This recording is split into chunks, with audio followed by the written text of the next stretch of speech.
सो computed tomography और CT scan ये जब हम लोग देखते हैं तो सर गॉडफ्रे हॉन्सफील्ड के बेसिस में हम लोग एक हॉन्सफील्ड यूनिट और स्केल ये देखते हैं। तो अगर स्केल का जो रेंज होता है वो अगर असेंडिंग ऑर्डर में जाएंगे और लोअर टू हायर ऑर्डर में जाएंगे तो पहले आता है ear. So as you can see ear is HU unit is -1000 to bone is more than 1000। इसके बीच में असेंडिंग ऑर्डर में क्या क्या आता है, उसके बाद आता है fat, then water 0, then white matter, then grey matter, then blood, then bone. So इसको हम आज प्रैक्टिकल के बेसिस में समझेंगे। तो आप यहाँ देख सकते हैं एक non contrast CT scan of the brain है, इसमें एक पैथोलॉजी भी है। तो पहले हम लोग असेंडिंग ऑर्डर में समझेंगे। तो पहले -1000, सो -1000 क्या ear. So as you can see maxillary sinus, इसमें क्या रहता है बेसिकली ईयर। सो आपको दिखाई दे रहा है -1012 Hounsfield unit. So as you can see there is -1000। चलिए फिर हम लोग जाते हैं फैट। ओके, तो ब्रेन का जो स्कल्प होता है उसमें सबक्यूटेनियस एंड फैट रहते हैं। तो ये एरिया में अगर आप जाएंगे तो इसमें आपको मिलेगा approx -54 -71 as you can see. So ये रेंज होता है -32 -70 अप्रॉक्स। ओके, तो ये आपको दिखाई दे रहा है -89 -82 -77 etcetera. So now we are going to talk about water.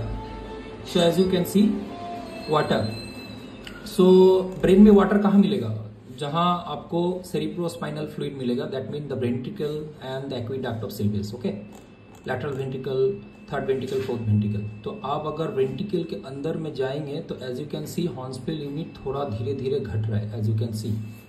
Okay, दिखाई दे रहा है। Now you can C -2 and -1 0 approx 0 0। तो आपको यहां दिखाई दिया वाटर इज 0। नाउ हम लोग जाएंगे व्हाइट मैटर में। व्हाइट मैटर क्या होता है कि जो नर्व फाइबर रहता है वो डेंसली होके ब्रेन के अंदर से जाता है, तो उसको हम लोग व्हाइट मैटर बोलते हैं। So as you can see, अगर थोड़ा सा डिटेल स्ट्रक्चर में आपको दिखाएं तो ये एरिया अगर आप आएंगे तो these are the white matter ये। So as you can see 28। तो यहाँ पर क्या दिखा रहा है +20 to +30 इंडिकेशन होता है हॉर्नस्पील यूनिट का व्हाइट मैटर। ठीक है, white matter. Now we are talking about grey matter ascending order में। तो ग्रे मैटर क्या होता है, गायरस एंड सल्कस और the grey matter, the nucleus in the brain. Okay, neurons में जो न्यूक्लियस होता है।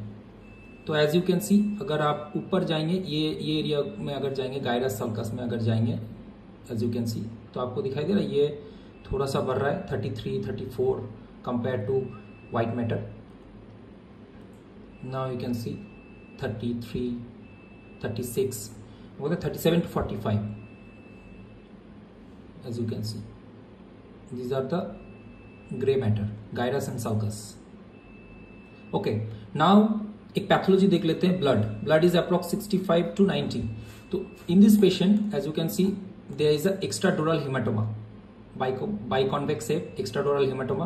हम लोग पढ़ते थे कैसे EDH और SDH में डिफरेंशिएट करेंगे, बाइकॉन्वेक्स। सो यहाँ पर अगर मैं हॉर्नस्पील यूनिट रखता हूं तो as you can see it's approx 70, right, sorry it's approx 71। So अभी आपको दिखाई दे 65 to 90 अगर देखेंगे तो ये होता है basically blood. Then finally bone अगर थोड़ा सा हम साइड में जाते हैं लैटरल में तो एज यू कैन सी हम लोग बोन में आ गए हैं। It is more than 1000। These are the scalp bone, sorry these are the bony cavity, these are the bone more than 1000।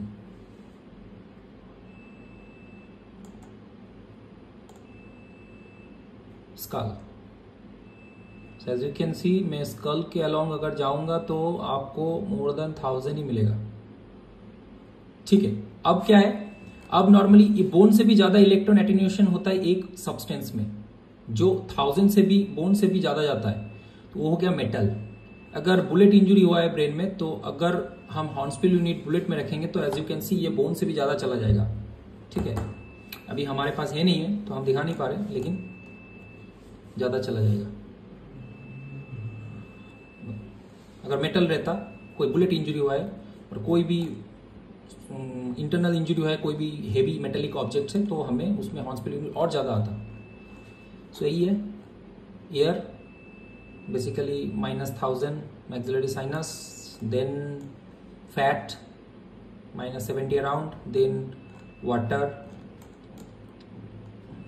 cerebrospinal fluid, okay, then white matter,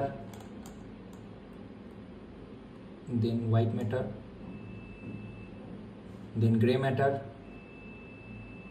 nucleus, gyrus sulcus, then blood, then bone, skull.